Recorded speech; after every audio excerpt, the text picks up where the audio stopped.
A Carthage man is dead after a garbage truck he was driving crashed in the town of Diana yesterday. State police say 35-year-old Sean Cummings lost control of the truck after the right rear tire failed on State Route 3 shortly after 5 p.m.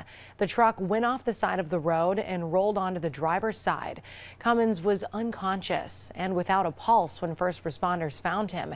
He was pronounced dead at Carthage Area Hospital. A passenger, 17-year-old Ian Pierce of Natural Bridge, suffered back injuries and was taken to the same hospital. Helping troopers at the scene were Natural Bridge Fire and Ambulance and the Harrisville Fire Department.